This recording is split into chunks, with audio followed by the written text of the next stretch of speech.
નમસ્કાર વિદ્યાર્થી મિત્રો, મારું નામ છે અનિરુદ્ધસિંહ વાઘેલા અને ધોરણ 10 ની અંદર પ્રકરણ 11 માં આપણે આજે દાખલા નંબર 4 નો અભ્યાસ કરીશું। આગળ આપણે 3 દાખલાઓનો અભ્યાસ કરી ચૂક્યા છે। તો હવે જુઓ, રકમ છે 8 સેમી આધાર અને 4 સેમી વેધવાળા સમદ્વિ બાજુ ત્રિકોણની રચના કરો અને પછી બીજો એવો ત્રિકોણ રચો કે જેની બાજુઓ સમદ્વિ બાજુ ત્રિકોણની અનુરૂપ બાજુઓ કરતા 1.1/2 ગણી હોય। હવે અહીંયા ધ્યાન રાખો, સમદ્વિભુજ અને સમદ્વિ બાજુ બંને એક જ શબ્દો છે। સમદ્વિ બાજુ ત્રિકોણ એટલે એક એવો ત્રિકોણ કે જેની કોઈ પણ બે બાજુઓના માપ સમાન થાય। તો સૌપ્રથમ તો આપણે 8 સેમી આધાર એટલે કે 8 સેમી કોઈ એક બાજુ હોય નીચે એવો એક રેખાખંડ દોરી લઈએ।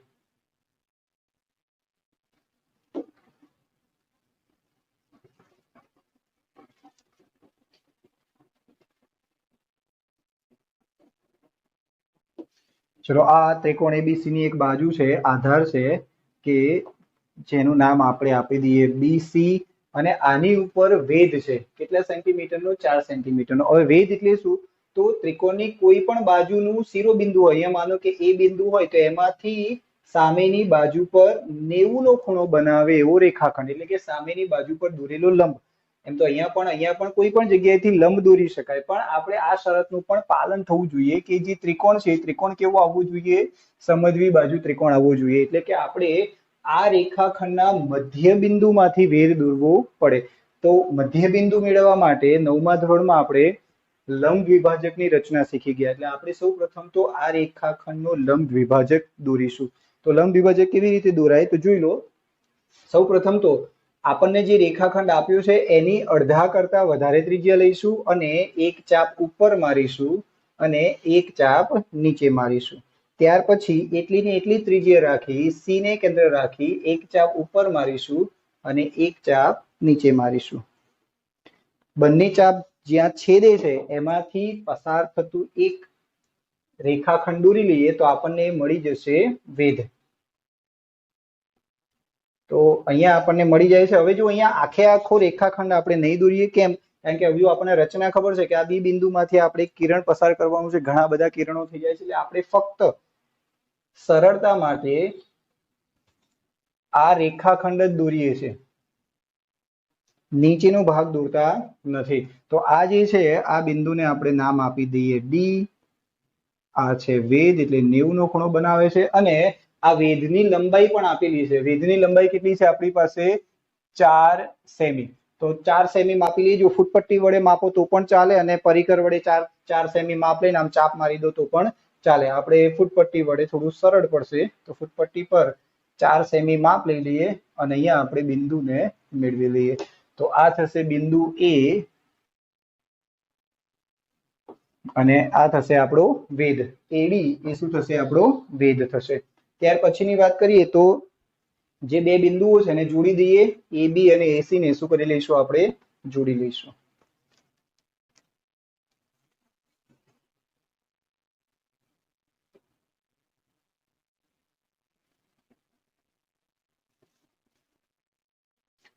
આ જે ત્રિકોણ એબીસી મળ્યો એ ત્રિકોણ એબીસી માં 8 સેમી આધાર છે, 4 સેમી વેધ છે અને આ બંને બાજુઓને જો આપણે માપીશું તો આ બંને બાજુઓના માપ કેવા મળશે? આપણને સમાન મળશે।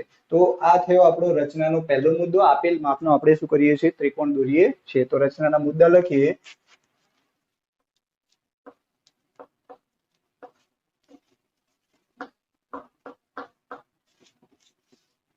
નંબર 1, સમદ્વિ બાજુ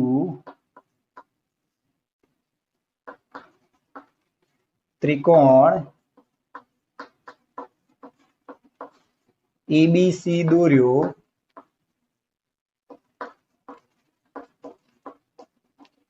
જેમાં બીસી બરાબર 8 સેમી અને વેધ એડી બરાબર 4 સેમી થાય। આ થઈ ગયો રચનાનો પહેલો મુદ્દો। હવે ત્યાર પછી આપણને ખબર છે કે એક વખત ત્રિકોણ દોરી જાય પછી આપણે આગળ બે રચનાઓનો અભ્યાસ કર્યો છે। બી માંથી એક કિરણ પસાર કરીશું કે જે આની સાથે લઘુકોણ બનાવે છે. તો બી માંથી એક કિરણ દોરી લઈએ.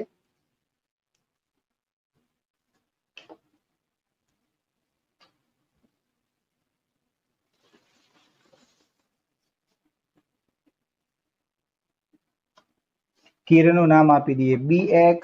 તો આપણે કિરણ BX દોર્યું. ક્યાં દોર્યું છે કિરણ BX? રેખાખંડ BC ના નીચેના અર્ધતલમાં કિરણ BX દોર્યું.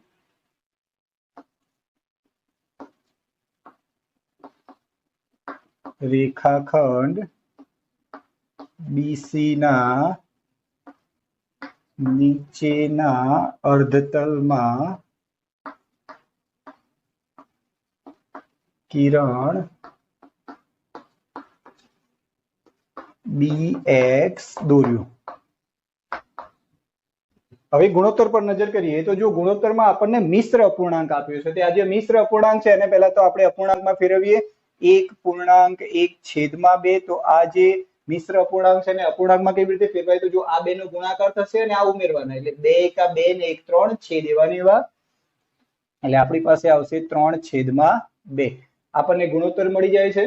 હવે આ બંનેમાંથી જે મોટો આંકડો હોય એટલા ચાપ આપણે કિરણ BX પર મારીશું. તો બંનેમાંથી મોટો આંકડો છે 3. તો 3 ચાપ કિરણ BX પર મારીશું. તો કિરણ BX પર 3 ચાપ લગાવી દઈએ. 1 2 અને 3. નામ આપી દઈએ B1 B2 અને B3. B1 B2 અને B3 અને સાથે સાથે આનો મુદ્દો પણ લખી લઈએ. તો મુદ્દો શું આવશે? કિરણ BX પર બિંદુઓ B1 B2 અને B3 એવા દોર્યા કે જેથી B1 B1 B2 અને B2 B3 એકરૂપ થાય. તો નંબર 3 કિરણ BX પર બિંદુઓ B1 B2 અને B3 એવા દોર્યા કે જેથી રેખાખંડ BB1 બરાબર B1 B2 બરાબર B2 B3 એકરૂપ થાય અથવા સમાન થાય. ત્યાર પછીની વાત કરીએ તો આપણે આની ઉપર જ નજર રાખવાની છે. તો જો શરૂઆત ક્યાંથી કરીશું? છેદથી.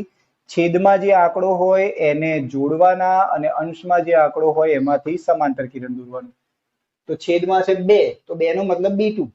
અહીંયા પણ 2 ને 2 તો 2 નો મતલબ થશે B2. B2 ને C સાથે જોડી દઈશું. તો B2 ને C સાથે જોડી લઈએ.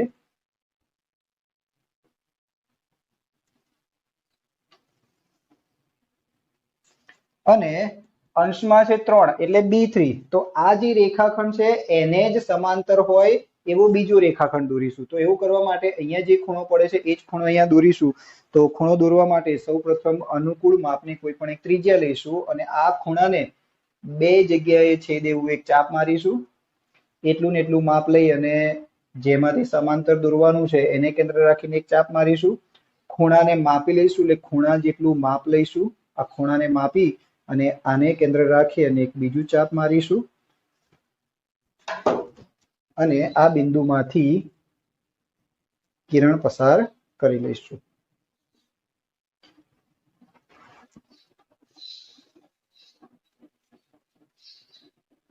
આગળ જતા BC ને પણ લંબાઈ દઈએ.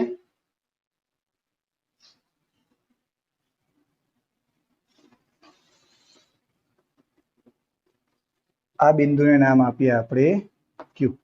તો અહીંયા આપણે શું કર્યું છે? આ જે B2C છે એને સમાંતર B3Q દોર્યો. તો નંબર 4 રેખાખંડ B2C ને સમાંતર રેખાખંડ B3Q દોર્યો. હવે અહીંયા જેમ સમાંતર દોર્યું છે એ જ રીતે અહીંયા પણ સમાંતર દોરવાનું છે AC ને સમાંતર આ બિંદુમાંથી. તો અહીંયા પણ સેમ વસ્તુ છે. અહીંયા જે ખૂણો છે એને જ માપનો ખૂણો અહીંયા લઈ લઈએ. તો સૌપ્રથમ અનુકૂળ કોઈ પણ માપની એક ત્રિજ્યા લઈશું અને ખૂણાને છેદે બે બિંદુઓમાં એવું એક ચાપ મારીશું. એટલું ને એટલું માપ લઈને અહીંયાથી આપણે એક ચાપ મારીશું. ખૂણાને માપી લઈશું અને આ બિંદુને કેન્દ્ર રાખીને એક ચાપ મારી લઈએ અને પછી બંને બિંદુઓમાંથી કિરણ પસાર કરી લઈએ.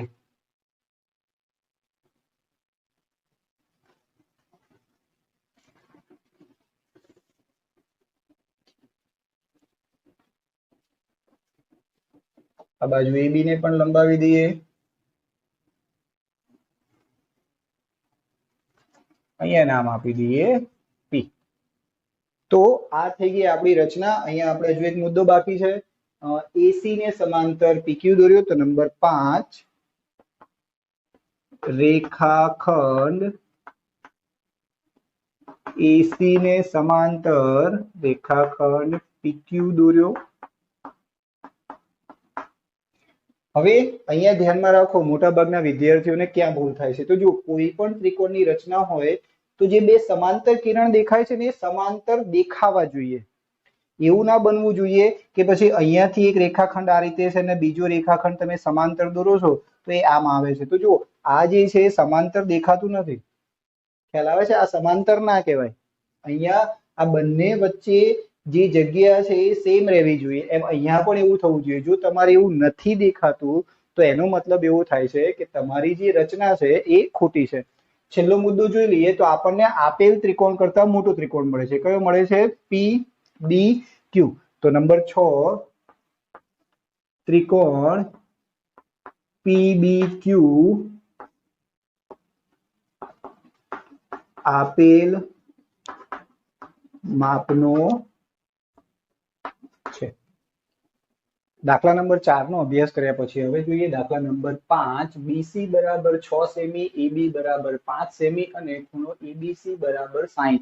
તો જો હવે એવા ત્રિકોણો આવે છે કે જેમાં કોઈ એક ખૂણાનું માપ આપેલું હશે અને ખૂણાઓ દોરતા જો તમને ના આવડતો હોય તો આની પહેલા આપણે ખૂણાઓનો એક વિડીયો અપલોડ કર્યો છે જેમાં આપણે બધા જ ખૂણાઓ કેવી રીતે દોરવા એની યોગ્ય રીતે સમજૂતી આપી છે. તો એ વિડીયો જોઈ લેવો કે જેથી ખૂણાઓ દોરવામાં તમને સહેજ પણ પ્રોબ્લેમ ના આવે. તો સૌપ્રથમ તો આવો એક ત્રિકોણ દોરવાનો છે.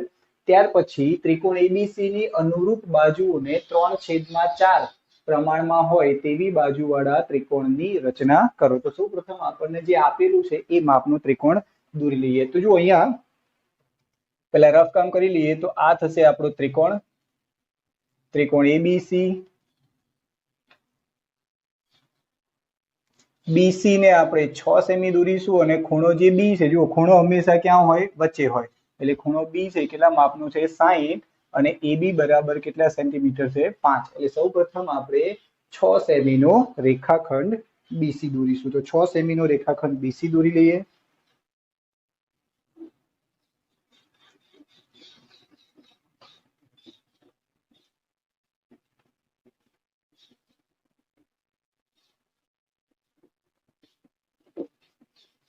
ચલો આ થશે 6 સેન્ટીમીટરનો રેખાખંડ BC. ત્યાર પછી જે ખૂણો B છે, ખૂણો B એ કેટલાના માપનો છે? 60 ના માપનો છે. તો 60 નો ખૂણો કેવી રીતે દોરાય? તો 60 નો ખૂણો દોરવા માટે સૌપ્રથમ અનુકૂળ ત્રિજ્યા લઈશું અને B ને કેન્દ્ર રાખી અને એક અર્ધવર્તુળ દોરીશું.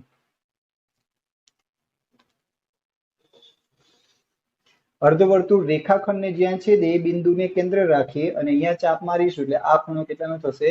60 નો થશે.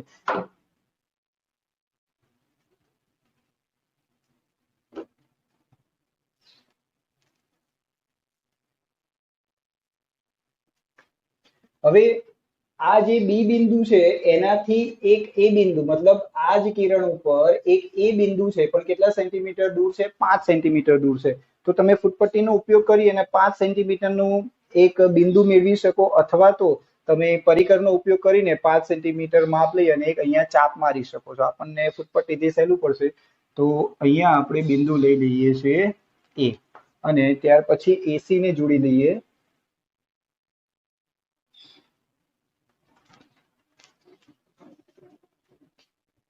તો આ થઈ ગયો આપેલ માપનો ત્રિકોણ કે જેમાં BC બરાબર 6 સેમી છે, AB બરાબર 5 સેમી છે અને જો તમે ખૂણા B ને માપો ABC તો કેટલાના થશે 60 નો થશે। તો આપણો પહેલો મુદ્દો કોણ છે તો લખીએ રચનાના મુદ્દા।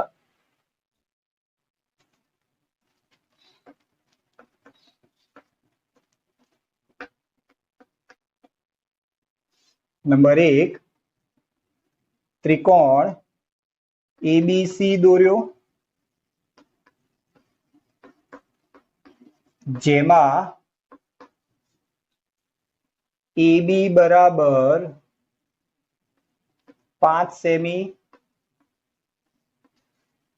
BC બરાબર 6 સેમી અને ખૂણો ABC બરાબર 60 અંશ થાય। હવે ત્યાર પછી આપણને ખ્યાલ છે કે આ જે બી બિંદુ છે એમાંથી એક કિરણ પસાર કરીશું કે જે આને લઘુકોણ હોય। તો આપણે કિરણ પસાર કરી લઈએ। તો જુઓ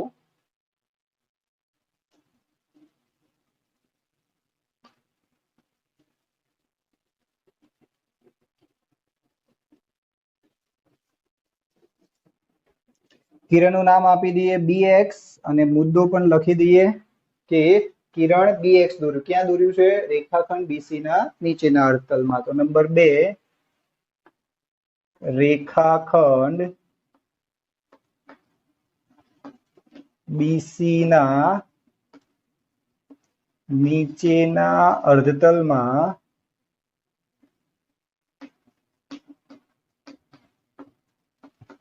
કિરણ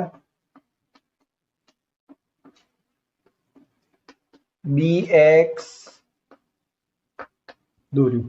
અને ત્યાર પછી ગુણોત્તર જોઈએ તો આપણને ગુણોત્તર કેટલો આપ્યો છે 3/4। ગુણોત્તરમાં જે મોટો આંકડો હોય એટલા ચાપ અહીં મારીશું। મોટો આંકડો કેટલો છે 4। તો કિરણ BX ઉપર 4 ચાપ મારીશું આપણે।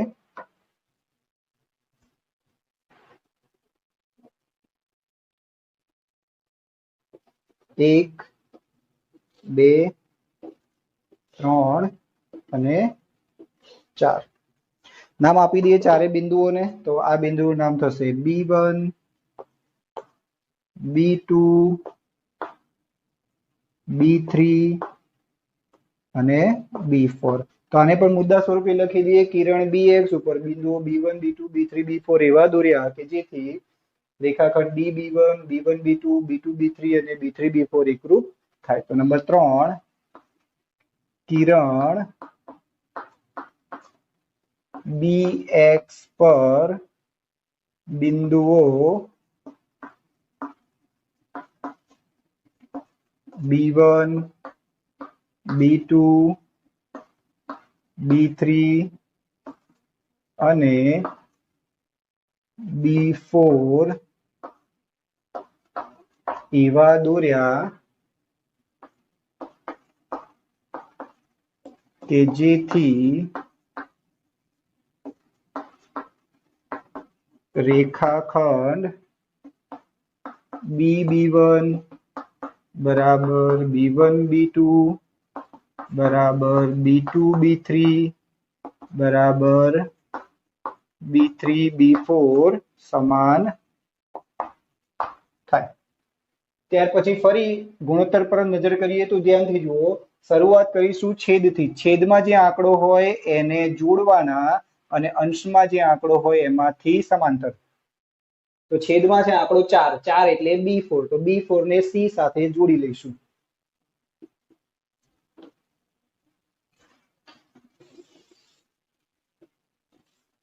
અને 3 માંથી આ રેખાખંડને સમાંતર હોય એવો બીજો રેખાખંડ અથવા કિરણ દોરીશું। તો B3 માંથી આને સમાંતર હોય એવો બીજો એક રેખાખંડ અથવા કિરણ દોરવું હોય તો અહીંયા જે ખૂણો છે એના જ માપનો ખૂણો અહીંયા દોરવો પડે। તો સૌપ્રથમ અનુકૂળ માપની ત્રિજ્યા લઈશું અને આ જે ખૂણો છે એને બે જગ્યાએ છેદતું એક ચાપ મારીશું। એટલું ને એટલું માપ લઈને જેમાંથી સમાંતર દોરવાનું છે એને કેન્દ્ર રાખીને એક બીજું ચાપ મારીશું। ખૂણાના જેટલું માપ લઈશું અને આ બિંદુને કેન્દ્ર રાખી અને એક ચાપ મારી લઈશું.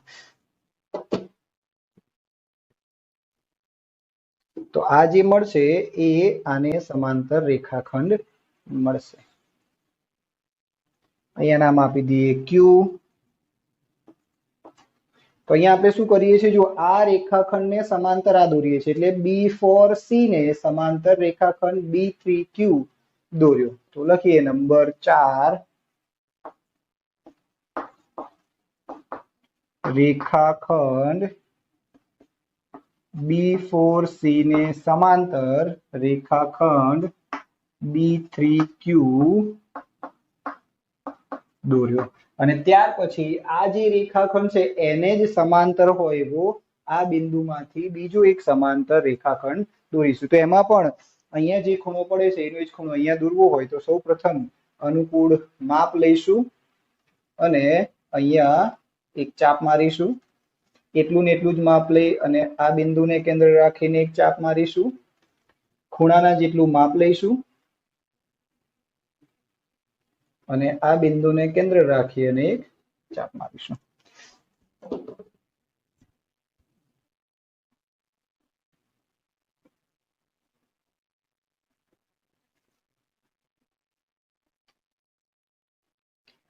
આ બિંદુને નામ આપીએ આપણે P. તો અહીંયા જો આપણને જે ત્રિકોણ ABC આપ્યો તો એના કરતા આપણે નાનો ત્રિકોણ દોરીએ છીએ. રચના એની છે આગળના જેવી, ફક્ત દોરવાનું જે શરૂઆત છે કે જે ત્રિકોણ આપેલું છે એ ખાલી અલગ આપેલો છે. તો નંબર 5 નો મુદ્દો છે રેખાખંડ